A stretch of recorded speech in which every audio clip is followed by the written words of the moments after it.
PSC ടോക്സിലേക്ക് ഏവർക്കും സ്വാഗതം. എൻ്റെ വെരിഫിക്കേഷൻ കഴിഞ്ഞു. അപ്പോൾ വെരിഫിക്കേഷനുമായി ബന്ധപ്പെട്ട് എനിക്ക് അവിടെ വെച്ചുണ്ടായ കുറച്ച് അനുഭവങ്ങൾ, ശ്രദ്ധിക്കേണ്ട കാര്യങ്ങൾ എന്നിവയെക്കുറിച്ച് ഒരു വീഡിയോ ചെയ്യേണ്ടത് അത്യാവശ്യമാണെന്ന് എനിക്ക് തോന്നി. അതുകൊണ്ടാണ് ഇത്തരം കാര്യങ്ങൾ ഉൾപ്പെടുത്തിക്കൊണ്ടൊരു വീഡിയോ ഞാൻ ചെയ്യുന്നത്. ഏവർക്കും ഉപകാരപ്രദമാകുമെന്ന് തന്നെ വിശ്വസിക്കുന്നു. നമുക്കെല്ലാവർക്കും വെരിഫിക്കേഷൻ്റെ ദിവസം നമ്മുടെ പ്രൊഫൈലിൽ മെസ്സേജ് വന്നിരിക്കും. ഇല്ലാത്തവർക്ക് SMS ആയി നമ്മുടെ മെസ്സേജ് മൊബൈലിൽ വന്നിട്ടുണ്ട്. എല്ലാവരും തന്നെ നമ്മുടെ മൊബൈലിൽ വന്നിട്ടുള്ള SMS നോക്കുക എന്നതിലുപരി ശ്രദ്ധിക്കേണ്ട ഒരു കാര്യം നമ്മുടെ പ്രൊഫൈൽ ചെക്ക് ചെയ്യണം എന്നുള്ളതാണ്. കാരണം നമ്മുടെ പ്രൊഫൈലിൽ നമുക്ക് അലോട്ട് ചെയ്തിരിക്കുന്ന സമയം, അതുപോലെ തന്നെ സ്ലോട്ട്, എത്രാമത്തെ ബാച്ച് നമ്പർ ആയിരിക്കും. എനിക്ക് രണ്ടാമത്തെ ബാച്ചായിരുന്നു. ചിലർക്ക് ഒന്നാമത്തെ ബാച്ച് കിട്ടും. അതിൽ തന്നെ നമുക്ക് നമ്പർ ഉണ്ടാവും. എത്രാമത്തെയാണ് നമ്മുടെ നമ്പർ എന്നുള്ളതുണ്ടാവും. അത് നമ്മുടെ രജിസ്റ്റർ നമ്പർ അനുസരിച്ചാണ് നമുക്ക് ആ നമ്പർ ലഭിക്കുന്നത്. അതുകൊണ്ട് തന്നെ പ്രൊഫൈലിൽ ചെക്ക് ചെയ്ത് ആ ഒരു പോർഷൻ അത് തുറന്നു കഴിഞ്ഞാൽ നമുക്ക് കിട്ടുന്ന ടൈം, സ്ലോട്ട്, ആ ബാച്ച് നമ്പറൊക്കെ ഉൾപ്പെടുത്തിയിട്ടുള്ള ആ ഒരു സ്ക്രീൻഷോട്ട് നമ്മളത് നമ്മുടെ കയ്യിൽ വെക്കുന്നത്, പ്രിൻ്റ് എടുത്തൊന്നും വേണ്ട, നമ്മുടെ ഫോണിൽ തന്നെ സ്ക്രീൻഷോട്ട് എടുത്ത് വെക്കുന്നത് നല്ലതായിരിക്കും. അവിടെ ചെന്ന് അവർ വിളിച്ച് ചോദിക്കുമ്പോൾ ഇത്രാമത്തെ നമ്പറാണ് അല്ലെങ്കിൽ ഇത്രാമത്തെ ബാച്ചാണ് എന്ന് പറയാനായിട്ട് പിന്നെ ആ സമയത്ത് PSC സൈറ്റ് തുറക്കാൻ സാധിക്കാതെ വരികയോ അല്ലെങ്കിൽ ഇപ്പോൾ അവിടെ നമ്മുടെ പോലെ തന്നെ വീട്ടിലുള്ള പോലെ തന്നെ നെറ്റ് സൗകര്യം ഉണ്ടാവും എന്നൊന്നും പറയാൻ പറ്റില്ലല്ലോ. അതുകൊണ്ട് തന്നെ നിങ്ങളത് സ്ക്രീൻഷോട്ട് എടുത്ത് വെക്കണം. മറ്റൊരു പ്രധാനപ്പെട്ട സ്ക്രീൻഷോട്ട് എടുത്ത് വെക്കേണ്ട കാര്യം നിങ്ങളുടെ സിഗ്നേച്ചറാണ്. നമ്മൾ PSCയിൽ രജിസ്റ്റർ ചെയ്യുമ്പോൾ ഒരു സിഗ്നേച്ചർ കാണും. നമ്മൾ അതിലിട്ട് അപ്ലോഡ് ചെയ്തിട്ടുള്ള ആ സിഗ്നേച്ചർ ഉണ്ടല്ലോ, ആ സെയിം സിഗ്നേച്ചറാണ് നമ്മൾ വെരിഫിക്കേഷന് ചെന്ന് കഴിഞ്ഞ് നമ്മുടെ അവിടെ പേര്, അതുപോലെ നമ്മുടെ ഫോൺ നമ്പർ, ഡേറ്റ് ഇത് എഴുതുന്നതോടൊപ്പം തന്നെ നമ്മൾ അവിടെ സൈൻ ചെയ്യേണ്ടതുണ്ട്. അപ്പോൾ പലപ്പോഴും പലരും സൈൻ ചെയ്യുമ്പോൾ ഇപ്പോൾ അവർ സ്ഥിരമായിട്ട് ഉപയോഗിക്കുന്ന ആ സൈനാണ് അവർ ചെയ്യുന്നത്. അപ്പോൾ വീണ്ടും അവരത് വെട്ടി PSC സൈറ്റിൽ എങ്ങനെയാണോ നമ്മുടെ സൈൻ ഉള്ളത് അതുപോലെ ഇടാനായിട്ട് ആവശ്യപ്പെടും. അതുകൊണ്ട് തന്നെ നമ്മൾ നമ്മുടെ സൈൻ എങ്ങനെയാണെന്നുള്ളത് നമ്മുടെ സൈറ്റ്, നമ്മുടെ പ്രൊഫൈൽ തുറന്നാൽ നമുക്ക് കിട്ടും നമ്മുടെ സൈനും അതുപോലെ തന്നെ ഡേറ്റൊക്കെ ആയിട്ടുള്ളൊരു പോർഷൻ. അപ്പോൾ അതിൽ ആ സൈൻ നമ്മൾ ഇട്ട് പഠിക്കുക തന്നെ വേണം. അവിടെ ചെന്നിട്ട് ആ സൈനായിരിക്കണം അവിടെ ഇടേണ്ടത്. ചെറിയൊരു വ്യത്യാസമൊന്നും വലിയ പ്രശ്നമില്ല. പക്ഷേ ഭയങ്കര ഡിഫറൻ്റ് ആയിട്ടുള്ളവരെ കൊണ്ട് വ്യക്തി വീണ്ടും അതേപോലെ തന്നെ അവരവിടെ സൈൻ ചെയ്യിക്കുന്നുണ്ട്. അത് നിർബന്ധമായിട്ടുള്ള കാര്യമാണ്. അതാണ് രണ്ടാമത്തെ കാര്യം. മറ്റൊന്ന് നമ്മുടെ സർട്ടിഫിക്കറ്റുകൾ. ഇപ്പോൾ TTCയുടെ ബേസ് ചെയ്ത് നമ്മൾ LPയുടെ ആണ് വെരിഫിക്കേഷന് പോകുന്നത് എങ്കിൽ അവർ ഒരുപാട് സർട്ടിഫിക്കറ്റ് ഒന്നും ചെക്ക് ചെയ്യില്ല. നമ്മുടെ 10, +2, TTCയുടെ നമ്മുടെ സർട്ടിഫിക്കറ്റ്, മെയിൻ സർട്ടിഫിക്കറ്റും മാർക്ക് ലിസ്റ്റും അവർ ചെക്ക് ചെയ്യും. അതുപോലെ തന്നെ കേറ്ററ്റ് 1 ആണുള്ളതെങ്കിൽ അതിൻ്റെ മാത്രമാണ് അവർ ചെക്ക് ചെയ്യുള്ളൂ. മെയിൻ അവർ പ്രോബ്ലം പറയുന്നത് അവരുടെ ടൈം പ്രശ്നമാണ്. അവർക്കെല്ലാം നമുക്ക് ചെയ്യാം, അവർക്ക് ചെക്ക് ചെയ്ത് വിടാവുന്ന കാര്യമുള്ളൂ. പക്ഷെ അവർക്ക് ടൈമില്ല. അതുകൊണ്ട് ഡിഗ്രി അതുപോലെ അതിനെ തുടർന്ന് PG സെറ്റുള്ളവരൊക്കെ ഉണ്ട്. പക്ഷെ ഇവർക്കൊന്നും ഒറ്റ സർട്ടിഫിക്കറ്റ് പോലും വെരിഫൈ ചെയ്തവർ കൊടുത്തിട്ടില്ല. കൂടി വന്നു കഴിഞ്ഞാൽ നമ്മുടെ കേറ്ററ്റിൻ്റെ കാറ്റഗറി 2ൻ്റെ സർട്ടിഫിക്കറ്റ് അവർ ചെയ്തു കൊടുക്കുന്നുണ്ട്. വളരെ അപൂർവമായിട്ട് ഡിഗ്രിയുടെ ചെയ്യുന്നുണ്ട്. പക്ഷേ ഡിഗ്രിയുടെ വളരെ, ഞാൻ പറഞ്ഞല്ലോ, 100 പേരിൽ ഒരാൾക്കൊക്കെയാണ് എന്തെങ്കിലും ആവശ്യം വന്ന് ചെയ്യുന്നുണ്ടെങ്കിൽ, അതിപ്പോൾ UPയും കൂടി അവർ ലിസ്റ്റിലുണ്ടെന്നുണ്ടെങ്കിൽ അവർക്ക് ഡിഗ്രിയുടെ കൂടി ചെയ്തു കൊടുക്കുന്നതായിട്ട് ഞാൻ കണ്ടു. മറ്റൊരു പ്രധാനപ്പെട്ട കാര്യം നമ്മൾ കറക്റ്റ് ടൈമിൽ എത്തുക എന്നുള്ളതാണ്. കറക്റ്റ് ടൈമിൽ നമ്മൾ അവിടെ എത്തിച്ചേർന്നാൽ ചിലപ്പോൾ നമുക്ക് ആ സമയത്ത് തന്നെ മുൻപത്തെ ബാച്ച് കഴിഞ്ഞിട്ടുണ്ട് എങ്കിൽ നമുക്ക് വേഗം തന്നെ നമുക്ക് ആക്സസബിൾ ആവും. അപ്പോൾ നമുക്ക് വേഗം ചെയ്തു പോരാവുന്നതാണ്. അതുപോലെ തന്നെ നിങ്ങൾക്ക് എന്തെങ്കിലും ആരോഗ്യപരമായ പ്രശ്നങ്ങളുണ്ടെങ്കിൽ, ചെറിയ കുട്ടികൾ അങ്ങനെ എന്തെങ്കിലുമൊക്കെ പ്രശ്നം ഉണ്ടെങ്കിൽ അവിടെ പറയുക. നമുക്ക് അവിടെ സെക്യൂരിറ്റിക്കാരോട് പറഞ്ഞു കഴിഞ്ഞാൽ അവർ അതിനായിട്ട് വേഗം തന്നെ നമ്മൾ ചെയ്തു വിടും. അങ്ങനെ അത്യാവശ്യമുള്ളവർ മാത്രം, ഇപ്പോൾ ചെറിയ കുട്ടികൾ 1 മാസത്തിന് താഴെയൊക്കെയാണ് കുട്ടികളെങ്കിൽ ഡെലിവറി കഴിഞ്ഞിട്ട് അവരെയൊക്കെ അവർ പരിഗണിക്കുന്നതാണ്. നമ്മളത് ചെയ്യാൻ പറ്റില്ല, നമ്മുടെ നമ്പർ അനുസരിച്ച് ചെയ്യൂ എന്നൊന്നുമില്ല. നമുക്കതൊക്കെ അവിടെ അവരോട് പറഞ്ഞു കഴിഞ്ഞാൽ അവരതിനായിട്ട് ആവശ്യമുള്ള എല്ലാ കാര്യങ്ങളും നന്നായി ചെയ്തു കൊടുക്കുന്നുണ്ട്. പിന്നെ മറ്റൊരു കാര്യം, ഈ സർട്ടിഫിക്കറ്റുകൾ അപ്ലോഡ് ചെയ്യുമ്പോൾ കാസ്റ്റ് സർട്ടിഫിക്കറ്റിൽ അപ്ലോഡ് ചെയ്യുന്ന സമയത്ത് അത് പുതിയതായിട്ട് തന്നെ ആഡ് ചെയ്യുക. അതായത് അതിൽ നമ്പർ ഒക്കെ ആയിട്ട് നമുക്ക് കുറച്ച് കാര്യങ്ങൾ നമുക്ക് പ്രൊഫൈലിൽ ആഡ് ചെയ്യാണ്ട്, അതങ്ങനെ ആഡ് ചെയ്ത് പുതിയതായിട്ട് തന്നെ കൊടുക്കുക. ഒരുപാട് സ്ഥലങ്ങളിൽ ഈ കാസ്റ്റ് സർട്ടിഫിക്കറ്റ് അപ്ലോഡ് ചെയ്യുമ്പോൾ ഉണ്ടാവുന്ന മിസ്റ്റേക്ക് അവിടെ പറഞ്ഞു കേട്ടതാണ്. മിക്കവാറും പഴയ കാസ്റ്റ് സർട്ടിഫിക്കറ്റിനോടൊപ്പം ആഡ് ചെയ്യാനുള്ള ഒരു ഓപ്ഷൻ ഉണ്ടാവും. അതിൽ ഇവർ ജസ്റ്റ് ആഡ് ചെയ്ത് കൊടുക്കുകയാണ്. പക്ഷെ അതിനോടൊപ്പം നമ്മൾ എഴുതി, അതായത് ടൈപ്പ് ചെയ്ത് കയറ്റേണ്ട കാര്യങ്ങളുണ്ട്, അതൊന്നും ടൈപ്പ് ചെയ്ത് കയറ്റുന്നില്ല. അപ്പോൾ അവർക്ക് കാണിക്കുന്നത് പഴയ കാസ്റ്റ് സർട്ടിഫിക്കറ്റ് ആയിരിക്കും, അതായിരിക്കും അവിടെ കാണിക്കുക. അപ്പോൾ അത് പാടില്ല ഒരിക്കലും. നമ്മൾ പുതിയ സർട്ടിഫിക്കറ്റ് ആഡ് ചെയ്ത് വെറുതെ വെച്ചാൽ പോരാ, അതിലത്തെ നമ്പറും എല്ലാം തന്നെ ആ പ്രൊഫൈലിൽ ടൈപ്പ് ചെയ്ത് കയറ്റണം. പിന്നെ അതുപോലെ കേട്ടറ്റിൻ്റെ സർട്ടിഫിക്കറ്റിൻ്റെ കാര്യം പറയുകയാണെങ്കിൽ, കേട്ടറ്റ് ഒരു 2012-13 സമയത്തൊക്കെ എഴുതിയ കേട്ടറ്റ് സർട്ടിഫിക്കറ്റുകളിൽ പെർസെൻറ്റേജ് കാണിക്കുന്നില്ല. അപ്പോൾ അങ്ങനെയുള്ളവർക്ക് ആ പെർസെൻറ്റേജ് ആഡ് ചെയ്യണ്ട. അത് കഴിഞ്ഞ് 15-16 ശേഷം എല്ലാ സർട്ടിഫിക്കറ്റിലും കേട്ടറ്റിൻ്റെ പെർസെൻറ്റേജ് കാണിക്കുന്നുണ്ട്. അങ്ങനെയുള്ളവർ സർട്ടിഫിക്കറ്റിൻ്റെ നമ്മൾ കേട്ടറ്റ് സർട്ടിഫിക്കറ്റിൻ്റെ എടുക്കുമ്പോൾ അതിൽ പെർസെൻറ്റേജ് കാണിക്കും. അവിടെ ഈ സർട്ടിഫിക്കറ്റുള്ള അതേ പെർസെൻറ്റേജ് ആഡ് ചെയ്യാം. ഇല്ലാത്തവർ 2012, 2013 സമയങ്ങളിൽ, പിന്നെ ഏത് വർഷങ്ങളാണെന്ന് അറിയില്ല, ഈ 2 വർഷങ്ങളിലും ഇല്ല എന്നറിയാം. അപ്പോൾ ഈ സമയങ്ങളിൽ പെർസെൻറ്റേജ് ഇല്ലാത്തതുകൊണ്ട് അവിടെ നിങ്ങൾ പെർസെൻറ്റേജിൻ്റെ കോളം ബ്ലാങ്ക് ആയിട്ടിടാൻ ശ്രദ്ധിക്കുക. അതുപോലെ തന്നെ പാരൻസിൻ്റെ ഇനീഷ്യൽ, ഒരുപാട് പേർക്ക് വന്നൊരു പ്രശ്നമാണ് പാരൻസിൻ്റെ ഇനീഷ്യൽ.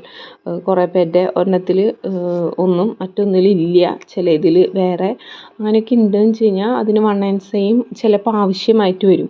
അങ്ങനെയാണെങ്കിൽ നിങ്ങൾ 197 ചെയ്ത് വെക്കണമെന്നില്ല. പക്ഷേ 197ൻ്റെ PSC സൈറ്റിൽ അവൈലബിൾ ആയിട്ടുള്ള ഫോർമാറ്റ് ഉണ്ടല്ലോ, നമ്മൾ മുമ്പത്തെ ഒരു വീഡിയോയിൽ വെരിഫിക്കേഷൻ്റെ തന്നെ ഒരു വീഡിയോയിൽ ഈ 197 സർട്ടിഫിക്കറ്റ് നമ്മൾ ഡിസ്ക്രിപ്ഷനിലും അതുപോലെ കമൻറ്റ് ബോക്സിലും കൊടുത്തിട്ടുണ്ട്. ആ സർട്ടിഫിക്കറ്റ് ഒരു പ്രിൻ്റ് എടുത്തിട്ട് നിങ്ങൾ കയ്യിൽ വയ്ക്കുന്നത് നല്ലതായിരിക്കും. എന്തെങ്കിലും മാറ്റം അപ്പോൾ അവിടെ വെച്ച് അവർ പറയുകയാണെങ്കിൽ നമുക്ക് അവിടെ ഫിൽ ചെയ്ത് അവിടെ തന്നെ ആ ഓഫീസിൻ്റെ പരിധിയിൽ തന്നെ തൊട്ടടുത്ത് തന്നെ ഇഷ്ടംപോലെ ഗസറ്റഡ് ഓഫീസർമാരുണ്ടാവും.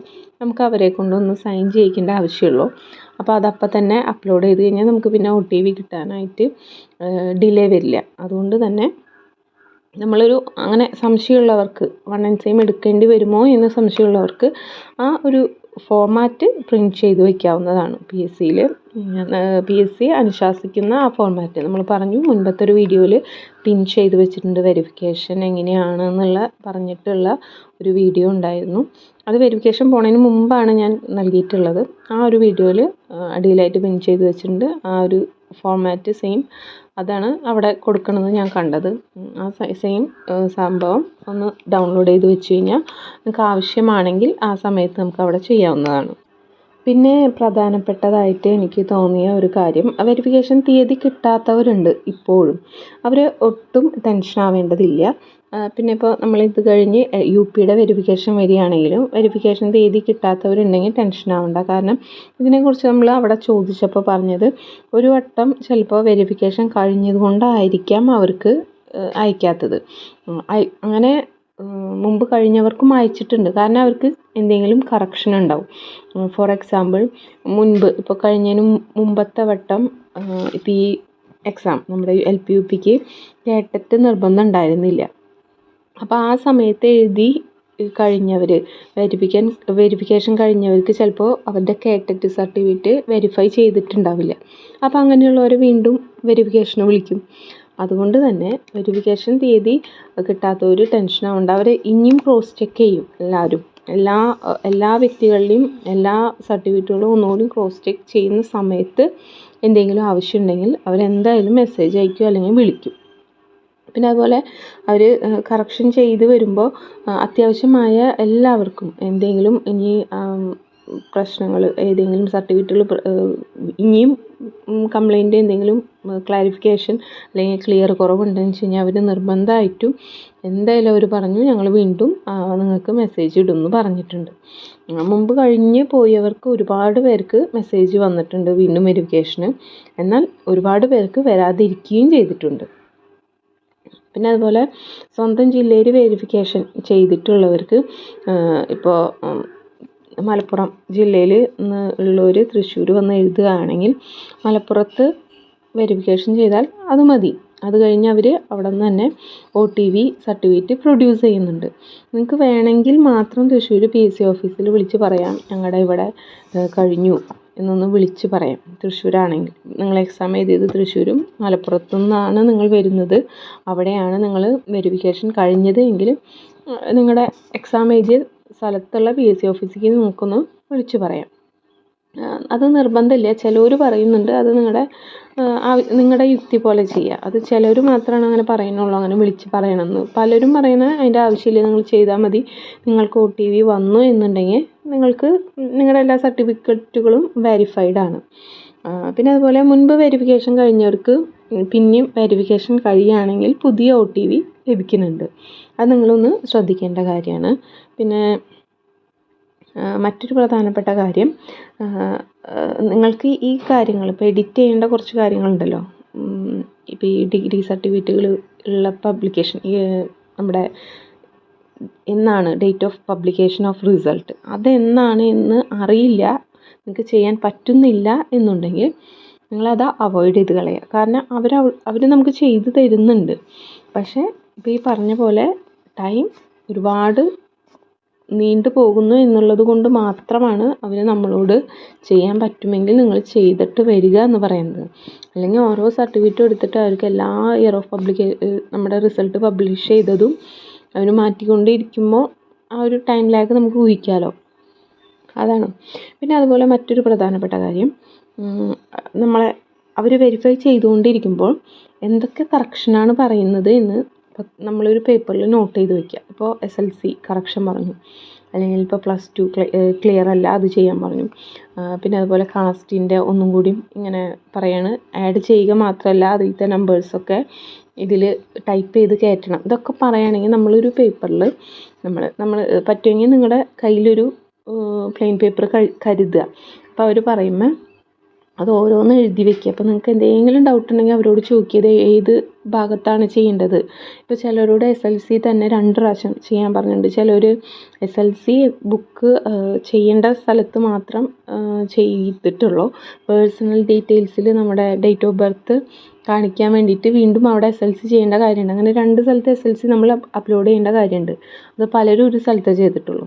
അപ്പോൾ പേഴ്സണൽ ഡീറ്റെയിൽസിൻ്റെ അവിടെ നമ്മൾ വീണ്ടും ചെയ്യേണ്ടതുണ്ട്. അതൊക്കെ പറയുന്നുണ്ട്. അപ്പോൾ അവർക്കിത് എവിടെയാണ് ചെയ്യേണ്ടതെന്ന് അവർക്കത് ക്ലാരിഫിക്കേഷൻ ഇല്ലാണ്ട് ഇറങ്ങി പോരണമെന്നുണ്ടെങ്കിൽ പിന്നെ അത് അവർക്ക് പിന്നെ ഒരു കഫേയിൽ പോയിട്ടായാലും ചെയ്യാൻ പറ്റില്ല. അതുകൊണ്ട് അവരോട് തന്നെ ചോദിച്ചു, അവർക്ക് അങ്ങനെ നമ്മൾ പേടിക്കേണ്ട കാര്യങ്ങളൊന്നുമില്ല. അവർ പറഞ്ഞു തരും എവിടെയാണ് അത് ചെയ്യേണ്ടത് എന്ന് ചോദിച്ചു കഴിഞ്ഞാൽ അവർ പറയും ഏത് സെക്ഷനിലാണ്, എവിടെയാണ് അത് ആഡ് ചെയ്യേണ്ട സ്ഥലം, എങ്ങനെയാണ് ആഡ് ചെയ്യേണ്ടത്, ഇതൊക്കെ പറഞ്ഞു തരും. അപ്പോൾ നമ്മളതൊന്ന് ക്ലിയർ ചെയ്യുക. പിന്നെ അതുപോലെ തന്നെ നമ്മൾ ചെല്ലുമ്പോൾ നല്ല കഫേകളിൽ പിന്നെ ആയാലും പോകുമ്പോൾ നല്ല കഫേയിൽ പോകാൻ നോക്കുക. വീണ്ടും വീണ്ടും നമുക്ക് പണി കിട്ടാതിരിക്കാനാണ്. ഇപ്പോൾ ഒരുപാട് കാശ് കൊടുത്തിട്ടായിരിക്കും നമ്മൾ ഓൾറെഡി ഇത് ചെയ്തിട്ടുണ്ടാവുക. ഒരു പ്രാവശ്യം ഡോക്യുമെൻ്റൊക്കെ സ്കാൻ ചെയ്തിട്ടുണ്ടാവുക. വീണ്ടും ഇത് ചെയ്യാമെന്ന് പറയുമ്പോൾ നമുക്ക് ഒരുപാട് ടൈം കൺസ്യൂമിങ് ആണ്, അതുപോലെ തന്നെ ഒരുപാട് കാശ് ചിലവാകുന്നുണ്ട്. അപ്പം അതൊന്നും നമ്മൾ ശ്രദ്ധിക്കേണ്ട കാര്യമാണ്. മറ്റൊരു പ്രധാനപ്പെട്ട കാര്യം ഇനി പറയാനുള്ളത്, നമ്മൾ എല്ലാ വെരിഫിക്കേഷൻസും കഴിഞ്ഞ് ഇറങ്ങിയതിന് ശേഷം നമ്മൾ എല്ലാ സ്കാൻഡ് ഡോക്യുമെൻറ്റ്സും അപ്ലോഡ് ചെയ്ത സ്ഥലത്ത് നമുക്ക് പോയി നോക്കാൻ പറ്റുമല്ലോ. അവിടെ ടിക്ക് മാർക്ക് വന്നിട്ടുണ്ടോ എന്നൊന്ന് നോക്കുക. അപ്പം തന്നെ ചെയ്യണമെന്നില്ല. അന്ന് ഈവനിങ് ഇപ്പോൾ ഉച്ചയ്ക്ക് കഴിഞ്ഞുവെങ്കിൽ ഈവനിങ് ആകുമ്പോൾ ഒന്ന് ചെക്ക് ചെയ്യുക. അവർ ചെക്ക് ചെയ്ത എല്ലാ ഡോക്യുമെൻറ്റ്സും. ഡിഗ്രിയും ഇതൊന്നും ചെയ്തിട്ടില്ല എന്നുണ്ടെങ്കിൽ അവിടെ ഒന്നും നോക്കിയിട്ട് കാര്യമില്ല. അവർ ചെക്ക് ചെയ്ത സർട്ടിഫിക്കറ്റുകളിൽ അവിടെ ഒരു ടിക്ക് മാർക്ക്, ഒരു ഗ്രീൻ ടിക്ക് മാർക്ക് ഉണ്ടോ എന്നുള്ളതൊന്ന് ചെക്ക് ചെയ്യാം. മറ്റൊരു പ്രധാനപ്പെട്ട കാര്യം, കുറച്ച് കഴിയുമ്പോഴേക്കും OTV ജനറേറ്റ് ചെയ്തിട്ടുണ്ടാവും. അത് നമുക്ക് ലഭ്യമാകുന്നുണ്ടോ എന്നും നോക്കുക. അതിൻ്റെ ഏതാണ് പ്ലേസ് എന്നുള്ളത് ഞാനിവിടെ ഫോട്ടോയിൽ കാണിക്കുന്നുണ്ട്. പിന്നെ അതുപോലെ ഈ OTV ജനറേറ്റ് ചെയ്തതിൽ OTV സർട്ടിഫിക്കറ്റിൽ SLC നമ്മൾ ഏതൊക്കെയാണ് നമ്മൾ ഇവിടെ വെരിഫൈ ചെയ്തത്. ഇപ്പോൾ SSLC, +2, കേട്ടറ്റ്, TTC ആണെങ്കിൽ TTC, ഡിഗ്രി, ഇത് ഏതെല്ലാമാണ് ചെയ്തത് എങ്കിൽ അതിൻ്റെയൊക്കെ പേര് അവിടെ കാണിക്കും. ആ OTV സർട്ടിഫിക്കറ്റിൽ ഇതൊക്കെ വെരിഫൈ ചെയ്തു എന്ന് കാണിക്കും. അതെല്ലാം ചെയ്തിട്ടുണ്ടോ എന്ന് ശ്രദ്ധിക്കുക. ചിലപ്പോൾ ഞാൻ കണ്ടതാണ് SLC ഒരു കുട്ടിയുടെ ചെയ്തിട്ടില്ല എന്ന് OTV സർട്ടിഫിക്കറ്റിൽ SLC കാണാനില്ല, പക്ഷേ ആ കുട്ടിയുടെ ചെയ്തതാണ്. അപ്പോൾ എന്തെങ്കിലും മിസ്റ്റേക്ക് പറ്റിയതാണോ, അങ്ങനെയാണെന്ന് വെച്ചാൽ നമുക്ക് ക്ലാരിഫൈ ചെയ്യാൻ PSC ഓഫീസിൽ പിന്നീടായാലും പോയി ചോദിക്കുകയോ അല്ലെങ്കിൽ വിളിച്ച് ചോദിക്കുകയോ ചെയ്യാം. അപ്പോൾ ഈ നമ്മുടെ വെരിഫൈ ചെയ്തതെല്ലാം തന്നെ OTV സർട്ടിഫിക്കറ്റിൽ ഉണ്ടോ എന്ന് നോക്കുക. അതുപോലെ കാസ്റ്റ് സർട്ടിഫിക്കറ്റ് അടിയിലായിട്ട് കാണിക്കും. അടിയിലായിട്ട് കാസ്റ്റ് സർട്ടിഫിക്കറ്റ് അവർ വെരിഫൈ ചെയ്തിട്ടുണ്ടെങ്കിൽ അതും കാണിക്കും. അപ്പോൾ അതും അവിടെ ചെയ്തിട്ടുണ്ടോ എന്നുള്ളത് ശ്രദ്ധിക്കുക.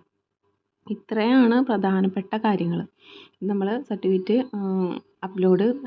വെരിഫിക്കേഷൻ കഴിഞ്ഞതിന് ശേഷം നമ്മൾ എന്തായാലും ഇതെല്ലാം ചെയ്തിട്ടുണ്ടോ എന്നും പോകുന്നതിന് മുമ്പായാലും ഇത് കേൾക്കുകയാണെങ്കിൽ നിങ്ങൾ ഇതിനനുസരിച്ച് ഇതിൽ പറഞ്ഞ കാര്യങ്ങളനുസരിച്ച് ചെയ്തു പോവുകയാണെങ്കിൽ നിങ്ങൾക്ക് ഒരുപാട് ടൈം കൺസ്യൂമിങ് ആയിരിക്കും. കഴിഞ്ഞിട്ട് ആണെങ്കിലും ഈ OTV സർട്ടിഫിക്കറ്റിൽ ഇങ്ങനെയൊക്കെയാണോ, അതല്ല നമ്മുടെ സർട്ടിഫിക്കറ്റിന് നേരെ ടിക്ക് വന്നിട്ടുണ്ടോ, ഇതൊക്കെ ഒന്ന് ജസ്റ്റ് ചെക്ക് ചെയ്യുക. അപ്പോൾ ഇനി അടുത്തതായിട്ട് നമുക്ക് വീണ്ടും അപ്ലോഡ് ചെയ്യാം. ഞാൻ തുടർന്നുള്ള വീഡിയോ ക്ലാസ്സുകൾ, നമ്മുടെ ഇൻ്റർവ്യൂവിന് ആവശ്യമായ ക്ലാസ്സുകൾ അപ്ലോഡ് ചെയ്യുന്നതാണ്. വെരിഫിക്കേഷനുമായി ബന്ധപ്പെട്ട് എനിക്ക് ഉണ്ടായ അനുഭവങ്ങൾ ഉൾപ്പെടുത്തിക്കൊണ്ടാണ് ഞാൻ ഈ വീഡിയോ ചെയ്തത്. യൂസ്ഫുള്ളാകും എന്ന് തന്നെ കരുതുന്നു. നന്ദി.